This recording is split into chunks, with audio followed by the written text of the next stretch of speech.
Are you ready to explore how people coordinate, to build and empower your community, to take action and solve problems, to coordinate without any central authority? What? Bringing in the OGs of the pre-crypto decentralized coordination space together with the pioneers of the cutting-edge technologies to fuse their ancient knowledge with the latest tools in order to fight coordination failures, slay Moloch, and continue the endless search for the holy grails of decentralized coordination. Welcome to the front lines of coordination. Fuck. My brain is already melting. I hope you survive. Well, frontiers of coordination, you say? Frontiers of goddamn coordination. What is the frontier of coordination today, you think? I'd say it's the DAOs. The DAOs, I mean, obviously there are a lot of social technologies, but this is like popping up in the recent years, and it's like all that we've been talking about in crypto lately. Well, yeah, obviously it's DAOs, but what is it within DAOs? The frontier of coordination? Yeah, like one frontier that I'm interested in right now is like the go fast, go. If you want to go fast, go alone. If you want to go far, go together. MetaCartel motto, and how like I think a lot have thought about that phrase being like those two things, going fast and going alone, or going far and going together, as being, polar opposites, or opposite sides of a spectrum, a duality. We can only do one of these things. We can't do both. We can't go fast and far together, or can we? I guess is my question. And I think, so I've been kind of exploring that, and what does that mean? But I think why it's interesting. I mean, like you've seen some of you've seen like the proposal from Peter and the kind of go fast multi-sig strategy. We're doing more like, push style grants instead of just having people try to pull grants, come to MetaCartel for grants. And like we used to do a lot more push grants, like, hey, you're building something great, let's get you a grant. So I think that was like one of the impetus for the initiative or whatever. We want to go fast again. But and it very quickly became like this conversation between those dualities, like, oh no, but we want to go far. Oh yeah, I know, but we want to go fast. Yeah, but we want to go far. Yeah, but we want to go fast. Like back and forth. And it's like, and I totally see. I think I see a way where you can go fast and go far together, basically. And like, I don't know what that looks like exactly yet, but it feels really natural. I think like if we think about DAOs and then like kind of like non-hierarchical community of people working together on things, and there's a community and they have like a purpose, they have some kind of coordinated goal, right? Some coordinated shared purpose that they're supposed to be coordinating with each other to accomplish or whatever. But then some people want to, they have different ideas on how that mission can be accomplished. They want to go fast and test the boundaries. And I think currently we're kind of stuck in this paradigm where it's like, yeah, but we're the DAO, so we want to we got to do it together, and then things slow down and you hit bureaucracies slow down and coordination failure and those types of things because everybody thinks we need to get everybody in line for everything. But what I think would be cool is if, from an organizational standpoint or a community standpoint, if say we have like a community, I mean, just use metagame as an example. Like say we have metagame here, and there's like 30 or 40 people who are like focused on preserving and enhancing and maintaining all the things that the community is doing. And that's one thing that the community needs to do is like sustain itself, right? But the other thing that it needs to do is to explore the frontiers. There always are these people, it's like the whole town planner, settler, and pioneer paradigm, right? Like we need all of those people to be empowered to do all the things. Like there are pioneers inside communities who the communities would greatly enjoy them to go and pioneer and then to bring back things to the community when they find things that work. If they go out and, so I kind of think about it as like this, currently we have like these DAOs that are like circles and they're like very tight circles. And then when people want to pioneer, they kind of have to go outside the circle to do it. And then it creates this kind of like difficulty in coordinating that. And because the circle is changing, you know, when like a pioneer wants to go way outside, they're like stretching the boundary of the membrane. Basically, it becomes much more organic, I think. This works probably a lot better in visuals, but maybe, you know what I mean? Instead of like the DAO needing to be so rigid, like basically like enabling protocols and mechanisms for pioneers within the community to go and do their pioneering stuff and to be empowered to do that by the community. And then if they go and find, you know, they go and explore some things on the outer edges and it like works for the community, then now the planners and the settlers can take that and run with it or whatever if they want to. Sometimes the pioneer is going to come bring back a thing that the community doesn't want, and that's fine. It's not like a broken thing at that point. But, you know, the pioneers do need to be able to like communicate the value of the things that they're bringing in, because it probably will be a lot different from how the community is working today, because that's their job as a pioneer, right? That's like how they operate. There are a lot of people who do that. So I think that's one frontier coordination, is figuring out how to like enable DAOs to be much more organic and empowering each other to go and, you know, not raw delegation per se, but like, yeah, there's other kinds of ways to, it is kind of delegation, I suppose, but with the power, you know, the DAO should always retain the control to like bring back the power. If a pioneer is not doing something that's in the, you know, the community really decides that, you know, yeah, we don't really want to fund this pioneering work anymore, so there's not too much being brought back on this path. We're not saying that what you're doing is wrong, but it's not bringing us any value right now. So like, we would rather divert attention to this other pioneer or this other pioneer initiative, you know, of a few different people doing some pioneering initiative or whatever, you know. Does any of that make sense? I think it makes total sense. And I think it also starts with like not being dogmatic. Like, just because we are a DAO doesn't mean that like every part of the DAO needs to be completely decentralized, or that we need to vote on everything, or like just because we like to go far together doesn't mean that people shouldn't go fast. And I think it's just like effective DAOs need to do both. I think like, okay, it's nice to think like we should just be thinking like, okay, we should just go far together, but I think like this sort of like going fast alone just needs to happen in parallel. I think you brought a great like analogy with pioneers, settlers, and town planners, and I think it like goes back to like the nomadic tribes and like the communities of people moving around. Like, you don't set out the whole community to like explore and scout the area. No, you send like a few scouts and pioneers to like go out, scout the area, and then they come back and they say, okay, that way we should maybe go far together. I've been there fast. It was great. Let's go far together.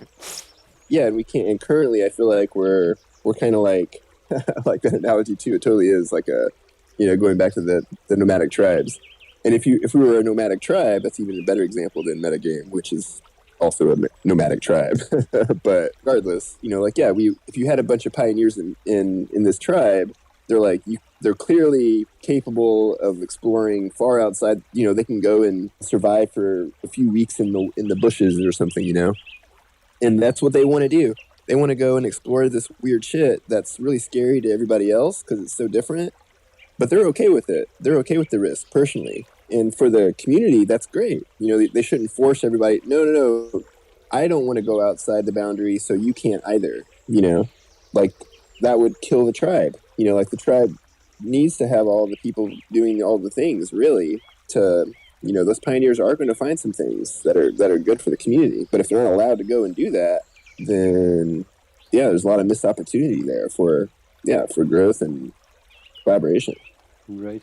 And if it's just pioneers, then you get nowhere because people are just constantly just exploring further. If you got no town planners, it's like nothing's gonna get structured, and it makes sense. Like, you really need like all three of them to have a balanced community. Yeah, which in DAOs means that because it's a DAO, you know, all those people need to feel like their time and energy are being legitimately spent on something that other people are doing the same thing. Yeah, they need to have like each of those people need to have rights and all that stuff. So it feels like a legitimate coordination entity for them. But yeah, just figuring out how it all kind of like works for everybody, so the communities get what they need and so do the individuals.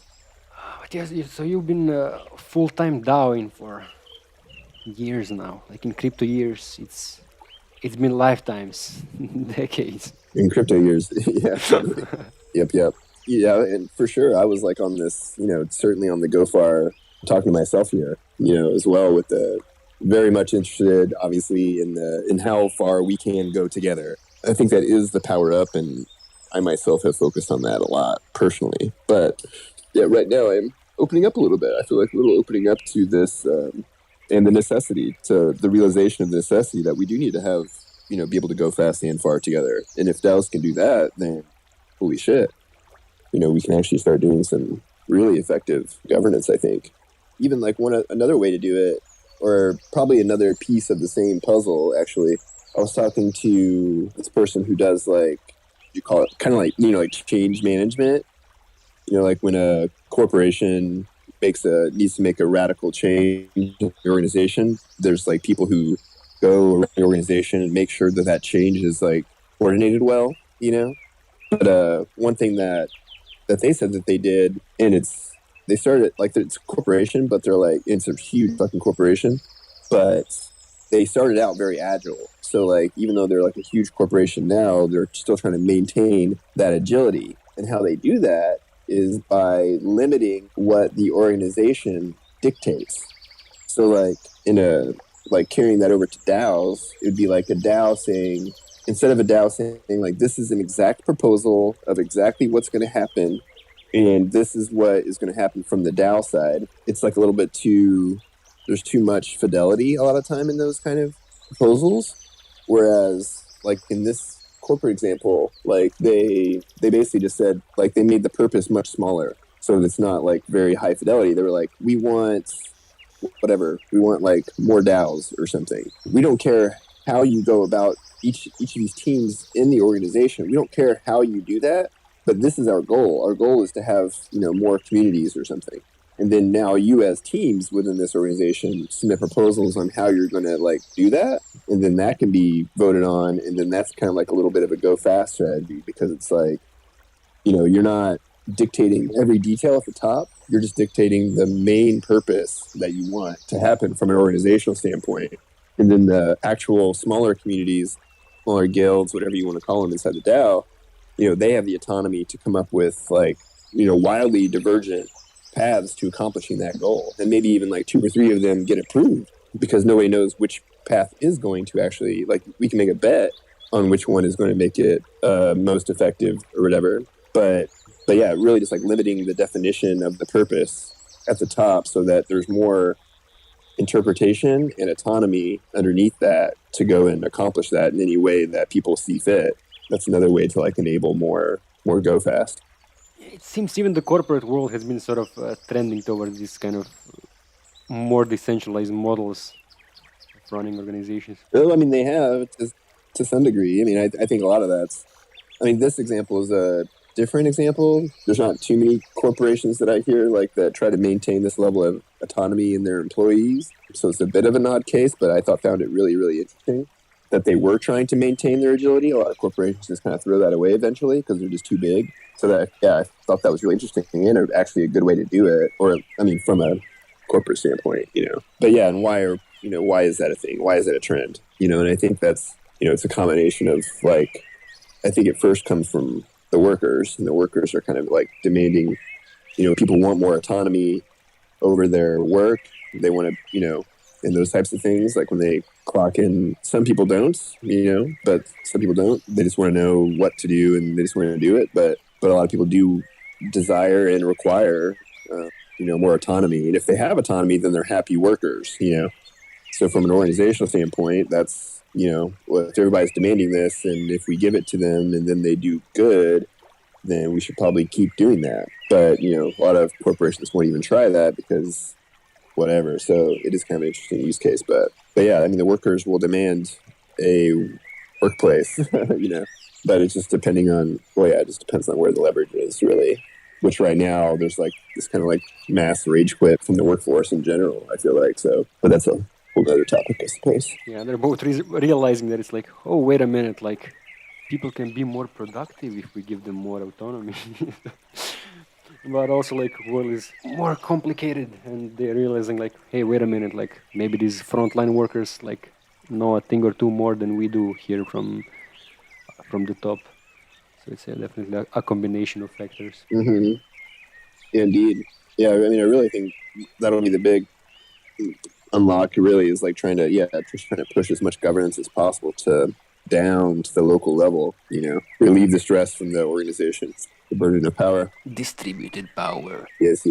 But yeah, I feel like that's the whole thing we're trying to do here in DAOs, right? Like figure out how to get that distributed power flowing. Yeah, getting the technologies to actually do this properly, rather than just like trying to rely completely on the social side. It's still a different kind of ethos. Like it's definitely like a lot more. People have a lot more of these cooperative ideas than corporate. Like corporate is trending towards being more decentralized, but it's still like crypto seems way ahead. Right. Well, yeah, because I mean, at least most of the DAOs that I fuck with are, exploring the self-governing side of things, right? So like self-governed, self-managed, whatever you want to call it, organizations, and like just figuring out how people can self-govern themselves legitimately to do things that they want to do together, basically. Yeah. So from all of these years of DAOing, do you have some like key takeaways? Things you learned over the years, or maybe some of the way your expectations changed over time, or like things that you thought that would work that didn't, or like things that you just learned that are necessary for well-functioning DAOs? I mean, yeah, I think currently, that's the biggest one that I'm focused on right now I feel like I'm always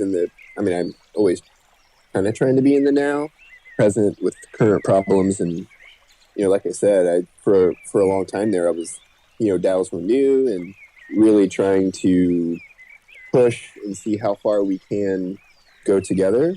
But then, through that practice, after actually doing that for a while, then you realize, oh, actually, that's where like this kind of enabling, subcommittees and various different things to take place. Where before we were kind of like thinking of those as like consolidation elements that were like consolidating power and we were kind of against it in some way. Now, through practice, I've just learned that you just can't do everything together. It just doesn't make any sense. Once you get to a certain size and you've done enough things, there's too many different paths to go in at that point, and that's when you need to start kind of breaking up into different little groups that still have a shared purpose and a shared DAO and things, but that shared, manifesto or purpose is just getting a little bit less refined and more open to interpretation.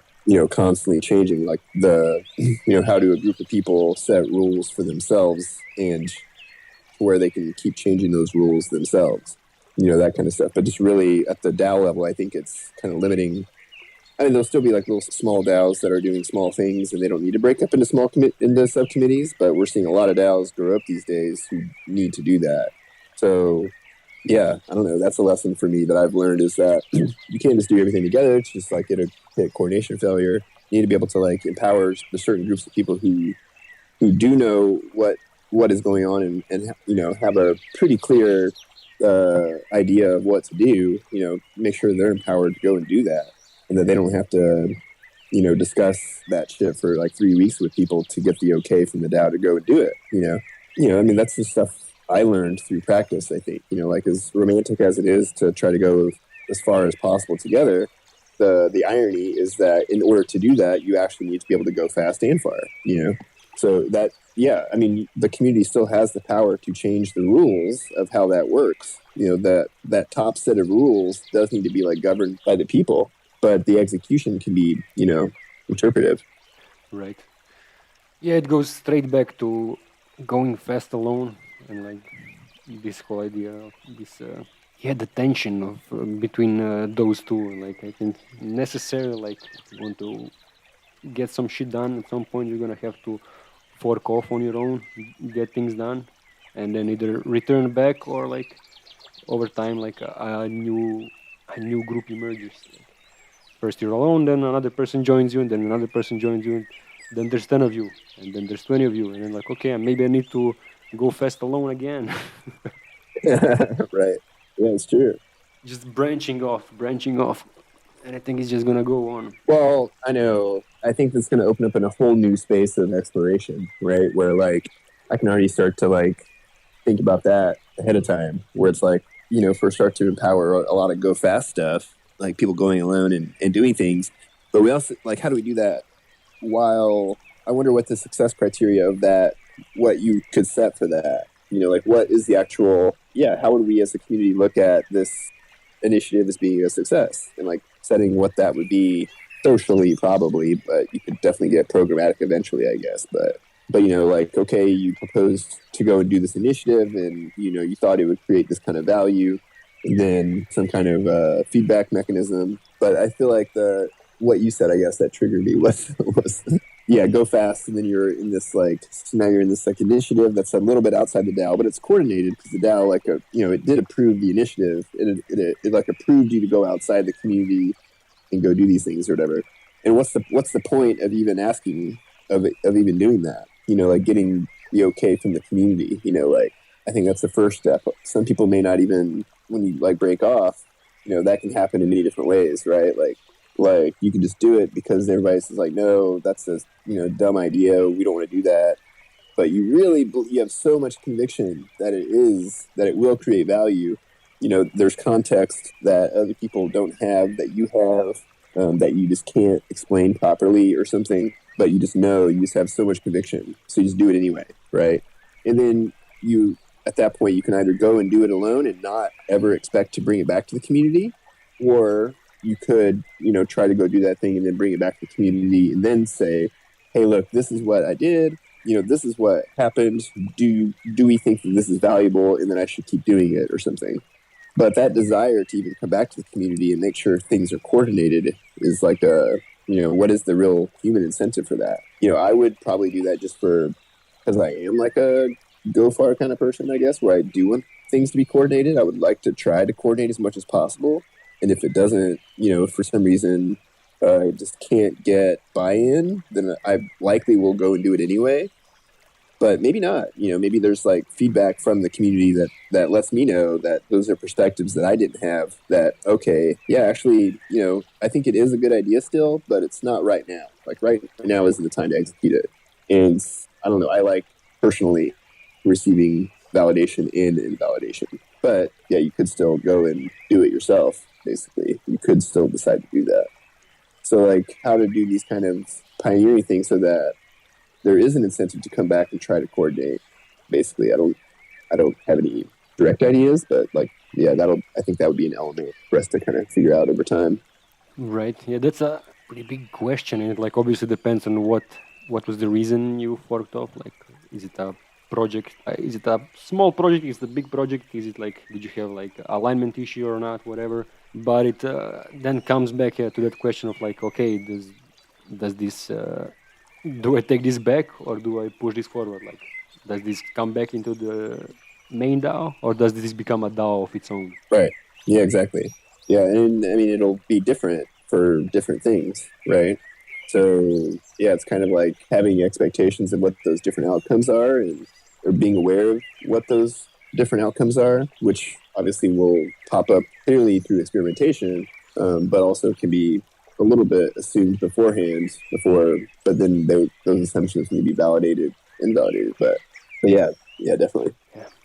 I think in a lot of cases, I think it would make sense that things go on to become their own DAOs, like because projects like you start them and then they grow and then they keep on growing, and then like at some point it's like, okay, how could I even bring this back? Like even if I wanted to bring this back under this big umbrella, it kind of grew on its own, and then you get to this problem of like coordination within a DAO is hard, but then you have coordination across DAOs and like coordinating networks of DAOs, and that's like that's one of the frontiers.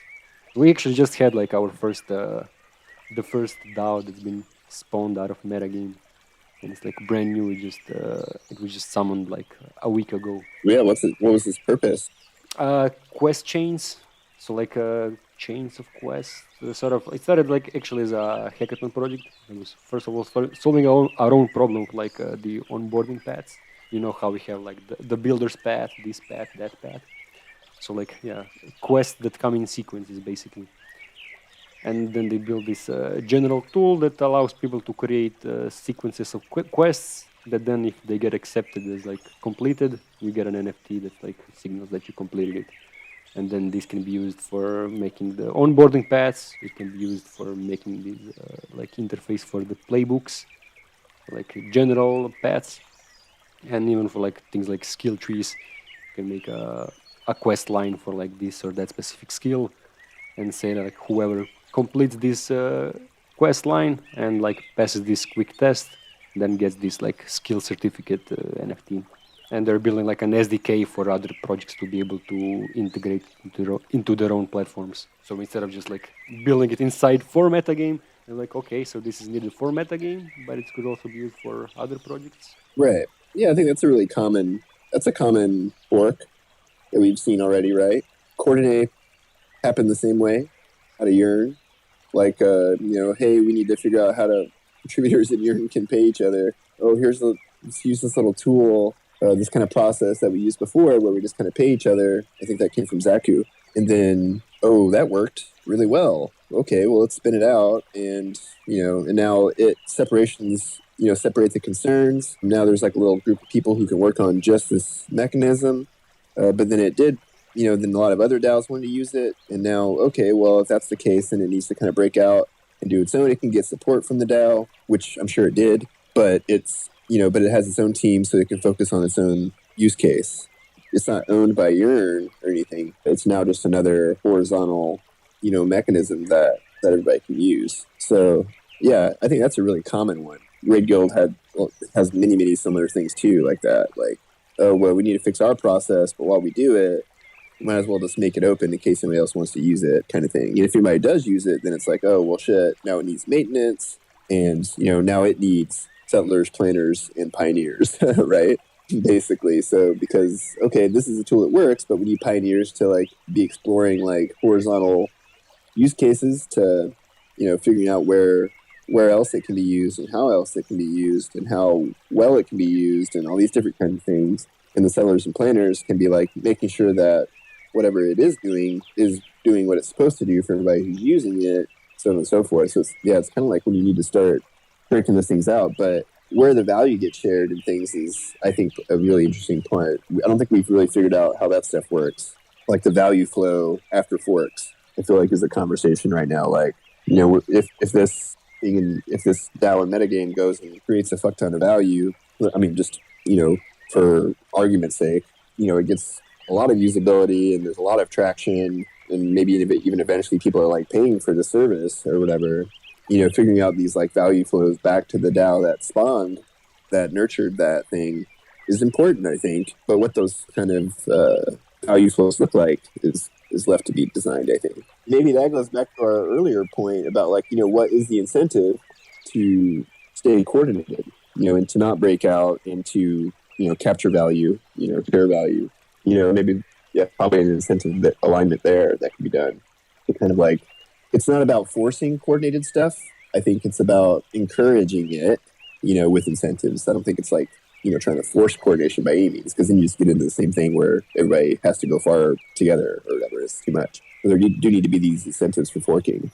I think that's actually been a topic for a while that we've all been talking about. Like both the incentive to fork within a DAO and also, an incentive to die, to kill off a DAO, and which is still kind of a fork. Could be like, half the community wants to go in this direction, half the community goes in that direction. Now it's two DAOs. Maybe one of those DAOs is sticking to the original plan. Maybe it was two sides pulling in two different directions, and now it's two different things. The original thing doesn't even exist anymore. There's a few different ways that could play out. But yeah, I think that stuff will be really interesting this year as far as like, I think we'll start exploring that stuff, like, incentivizing the death of organizations and the forking of organizations.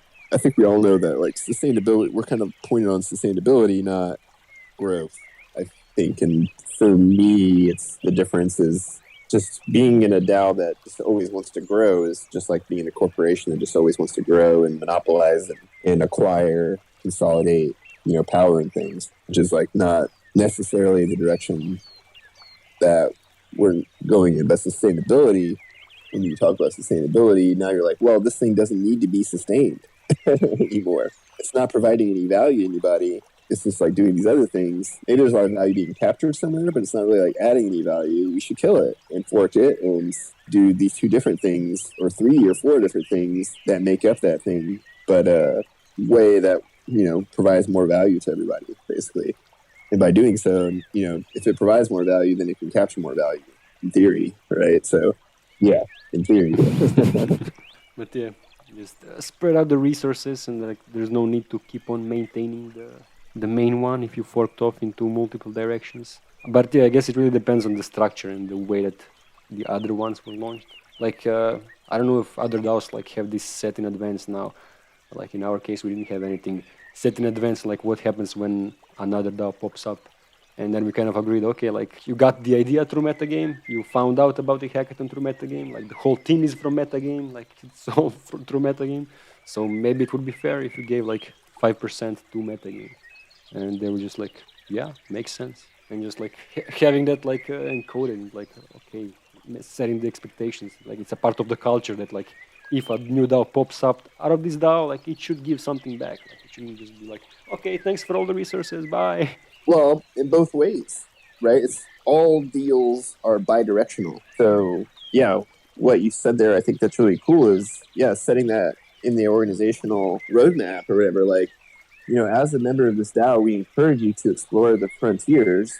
And if you do so, you can receive resources. If you go and do a thing with those resources, then you should take some of that back. But you are both empowered to explore. And if you create value for the community, then great, So yeah, I think what's cool about what you said is that it's bi-directional incentives that like help let you know when you join the DAO that you can go and explore things. There is a path doing that is okay with the DAO. I think is really cool. And yeah, it kind of goes back to like the incentive of coming back, and in what way, like even if you want to come back, in what way do you come back? Like in what way does the project integrate back, or does it like integrate but also stay independent, which I think makes sense in most cases. Yeah, it depends on what it is for sure. But yeah, in most cases, it probably does.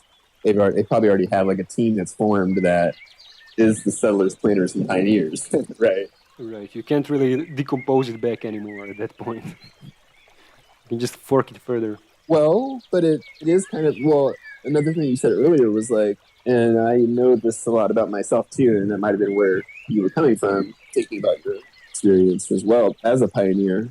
Like you go and pioneer for a little while and then you figure out like the only things that like pioneers aren't really, they can execute and stuff, but what they're best at is just finding the thing that works, like going and exploring things and ensuring that, or like validating whether or not value is created with an idea or something. And then if it does, then they're probably ready to move on to the next thing and start pioneering another thing. That's the whole paradigm, I feel like, of the pioneers and the planners. So maybe like in some cases, the pioneers can go and do things and prove value creation, and then bring that back to the DAO to take it over potentially or something. Because now it does need settlers and planners only. Maybe. I guess that's a pretty big incentive, like going back for resources. Like you explored, found this new thing. And okay, now you need settlers and town planners, so we're gonna find them, maybe bring them back from like the main DAO. Or like you want to explore further, maybe do a grant request from the original DAO. Like having this starting base. Yeah, both labor and capital resources, it's true. That's a really good point. I mean, and again, I think that goes back to the original incentive for the people to feel empowered, if they feel, because that's just more insight into what will happen when I go and pioneer in your community. Like if I know that there's like a mechanism you guys have discussed, hey, if people go and do things, come back and get a grant, come back and get help, all that kind of stuff. It just makes me feel, as a community member personally, makes me feel like I'm empowered to keep my ears and eyes open for those types of opportunities, which is like kind of what I do as a pioneer, like very observant, listening and, watching things. And whenever I see a thing that can create value for anybody, basically, then I see it, then I'll probably start pioneering on it pretty quickly. This is kind of how I work. But if I know that there's a system for support for that, then that feels really good to me, I guess. I'm much more likely to even join your community in the first place because I know that I can go and do that stuff. Right. Yeah, and this then goes forward to like this whole problem of coordinating not just DAOs but like networks of DAOs and like different communities coordinating across different platforms, and how previously we just had these general platforms like Twitter, Facebook, whatever, and now like it's more like community oriented, where communities are building their own platforms, but it's kind of the whole platforms are inside of Discord. And then like what I hope this leads to is what we talked about previously, this emergence of some kind of an interface that brings all of this together, the fabled MetaOS and the user-centric web. Yeah, I think we're still a ways from that one. But I'm afraid so, but I think it's necessary, like, well, where this is leading. Like, I think a lot of these communities will want their own platforms rather than just like, okay, so we have this whole community, we have all of these resources, all these people, like all of these projects. So now we go like on Twitter, or like where do we go? There's no like really place to go but to like either build their own platform or plug into an existing one. And there currently aren't really existing platforms that are suitable for Web3 organizations. And so this is like kind of like, I'm telling this to you as if you don't know, but I'm kind of actually telling this more so to the audience, I guess. What we talked about previously in Lisbon and I don't know, wherever else, of like having these platforms that different communities can customize to their own needs and different users can customize to their own needs, but that like plug into each other. So like we have our own community platform and you have your own, but the questing system is interoperable, or like the members can be searched across platforms, or the job board, or whatever, like communities sharing different building blocks, different interoperable building blocks. Right. Yeah, I think we're getting pretty legit protocols and mechanisms. There's many very useful protocols and mechanisms. Platforms, I don't even know how to think about that word anymore, honestly. Right. Or, in that context of what you're talking about, because that is, I don't know any other way for us to get the things that we need than to have multiple communities empowered to build various and, pioneer, settle, and plan each one of these, various different mechanisms. And some of those will merge into larger things when there is a path to do so, I think. But many other things will remain, simple protocols and mechanisms. And then value flow there is, another discussion. A lot of things will always come back to, what's the value flow between these things. So I think that is a big part of that conversation, for sure. Even how we were talking about just incentives for DAO members, making sure that, there are incentives for these types of things. But the same thing on the DAO level, I feel like. If you have whole DAOs going and doing things, then, they'll need incentives as well to either, stay coordinating or keep doing the thing. If a DAO is using one mechanism that's, maintained by a community, but in a larger framework that's coordinated. Well, I guess one thing that I think we'll see a little bit this year is like more collaborative DAOs or collaborative initiatives between DAOs. I think we haven't really even started doing that too much. And I think those practices will give us some new learnings on how this stuff can play out. But I think like two DAOs who like need something, a new mechanism or something, and they both like share resources and in both labor and capital to make that thing. And then, the same thing can happen where, it's for that particular use case, but then, through the process, we learned that it's actually useful. And then other people are hitting us up to use this process. And now that's like a new DAO. I don't know. There's probably doesn't seem that different from someone or a group within a DAO going off and forking off and doing something that, now can be brought back to the main DAO or something. It's almost a similar thing where like DAO members from different DAOs can collaborate on initiatives and then bring those back to their many different DAOs, I think that stuff would be pretty cool to play out. I don't know what we'll learn from that stuff per se, but I think there will be some useful learnings. Right, starting with multiple orgs from the beginning, that's a really interesting approach, and it's kind of where the space has been trending. Like pretty much every DAO that's been building a solution for their own problems has been thinking like, okay, I have this problem and I'm building this solution for my own problem, but how can we make this solution a product for other DAOs? And that's why so many projects are building protocols rather than platforms, because building a lot of these small solutions that are just not for ourselves, but for the DAO space as a whole. Right. I feel like, I feel like a lot of ideas happen the same way where, we might have an idea, we might share it, and then maybe there's like three potential outcomes. One, nobody likes it and everybody thinks it's stupid. And whatever. Maybe you do it, maybe you don't anymore after that feedback. Or people think it could be valuable, but let's just focus it on our problem for now. Make sure that it generates value first, and then from that use case, we can say, hey, everybody, we built this tool for ourselves and it works decently well. This is the results. Does anybody else want to use it? Or the third outcome is like people already realize its utility before it's even doing anything, and they want to be there along the development because they already know the value that it could create. I feel like those are like the three main paths of idea from like meme to value creating, I guess. Right. And it's more like different approaches, like kind of like if it turns out useful, they kind of go in the same direction, because it's like once you prove that it's useful for your community, you're gonna like, if you think it makes sense, you're gonna try to generalize it and make it useful for other communities. Right. Well, yeah. I think the key is like, is anybody asking you to do that for them, or are you trying to go and show them to use it? I think that's the biggest difference that I see. Where like, if you're showing if people use it and people say, yeah, that's like, I guess some validation. But if people are like begging you to use the thing before it's even built, then that's a lot more validation. Yes. So, and if that's happening, then sometimes you might go ahead and start building it as a protocol because there are already people wanting to use it before it's even the protocol, basically. Whereas some people might not really see the value until it's already a protocol that's been used and has generated some output that can be referenced or something. But anyway, digress. Yeah, what I was really going with this is that like there's so many of these, like a lot of these protocols and these tools that are meant to be used for multiple communities, and it's all meant to be interoperable.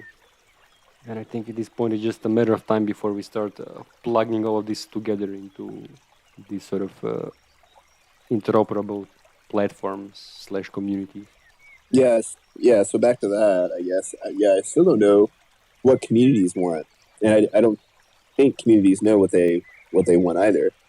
So that's kind of the problem there. I think is that we don't really know what the platform is. Like, is it a platform that we're all using and doing the same things? Unlikely.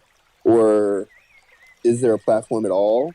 What is the connective tissue is really the question, I think, between, all these composable blocks, and where, there are all these like really sweet Legos of, various types of mechanisms, coordination, compensation, power, reputation, governance, all these things. There's like all these pieces of a DAO, and like there's different types of people within a DAO who want to see different types of information, and then DAOs need to interact with other DAOs. Yeah, it's really hard to figure out what the interface is with the first part that I think we started talking about, or at least around the metaverse concept, was just like the first thing is that a DAO is not just a bunch of smart contracts. It's actually a grouping of both on-chain and off-chain tools, right? There's everything you need to do in a DAO. There's a lot of human social stuff in there, not just DAO proposals and things that a DAO needs. A DAO needs an interface that has both on-chain and off-chain coordination tools available somewhere, so that I'm in the DAO and I have a place that I can go and I can see all the things that is happening and what I can help with and all these different kinds of things, right? That's within one DAO, and we don't even have that tool yet. And then I think you're asking, the layer above that, which is, okay, once DAOs have interfaces that, have whatever that is, maybe it's just like their own website that is piping in, both DAO tool or on-chain tools and off-chain tools into a website that they built themselves over many months with like many thousands of dollars, right? Or there can be like a open source kind of template that people can use for that. But then how do those interact with each other, into a network of DAOs that can coordinate with each other? That is much harder, I think. And then it makes, as a product person, it makes me want to wish for a platform for the user's sake, for their usability perspective, but consolidating that with the necessary requirement of each communities are like, they're pretty unique. Like they're, different. What is a community? It's like a fucking corporation. It's a nonprofit. It's a club. It's a guild. It's like all these different things. And they have like very different purposes. So like their own DAO OS or whatever is going to be very different from each other's, but they'll be using the same underlying protocols. That much we do kind of know, at least a little bit. They're not all gonna have their own protocol, their own DAO protocols and things, right? There's going to be shared stuff. So then it's kind of like, I don't know, like collecting all the different shared things and then, building around all that stuff. But I don't know, it's hard to imagine like one interface to rule them all, so to speak, to where all DAOs can coordinate within this like quote unquote platform. Very difficult problem. Yeah, I mean, I think there are some common elements to all DAOs, and like all DAOists, I guess. And then after that, they fork off into where they really like have their unique needs, and there really can't be like one platform that has it all, like one in all platform that have been popping up recently more and more. It's like, oh yeah, one platform for everything. No, I think it really needs to be like a platform in a really loose sense, just in that it's a connectivity issue between all these different protocols. And I think then the really basic part is like the dashboard. Me as a DAOist, I want to like know what's going on inside of the DAOs that I'm a member of. I want to know the news. I want to know what are the proposals. I want to like have an overview of what's going on, and like what are the tasks, for example. Like that's also a super basic one. Like if I'm a member of multiple DAOs, like I don't want to have like this one DAO uses Notion, one DAO uses dwork, one DAO uses whatever else. So you really can't really plug them all into one platform. But as more DAOs like converge onto like dwork, then this platform can integrate dwork and whatever other Web3 project there is. And then we can start pulling in, okay, I'm a member of multiple DAOs. I want all of my tasks in one place. I don't want to like go across 10 different websites for like seeing what tasks I'm assigned to in these different DAOs. Right. Yeah. Well, I think you just brought up a good split, actually. So at the platform level, even. So like there's always going to be two dimensions. There's always going to be like, there's going to be more than that. But at a base level, there's going to be an individual in a DAO, and then a DAO itself has an identity, right? Like those are the two identities that are playing with each other. So like, what kind of member are they, and what do they want to see? Like, in one of the first splits is what you said: tasks or capital, like labor or capital. Like that's like a big split. Am I an investor in DAOs, and I'm just like looking at my DAO investments? What is the health of the treasury? What are they producing? I don't know. It's a different data set than me as a contributor. If I'm looking for like where I want to go contribute to DAOs, then that's a totally different interface probably. Is it? Like it's still I mean, if it's a dashboard, it's like a modular dashboard, and different people can write different widgets or different tools for it. Like compare it to Dune Analytics. Just you have this one interface that allows you to like create different views. So like if you're a contributor, you want quests, but if you're a manager, you want more of an overview for the treasury. Right. Yeah. No. Totally agree. I think it's different views of some. Yeah, different views. I think is the whole point though, because like there's different kinds of users they desire different views. They don't want to click 30 buttons to get their view. They want to. Yeah. But maybe there's an interface for DAO investors. Maybe there's an interface for DAO contributors.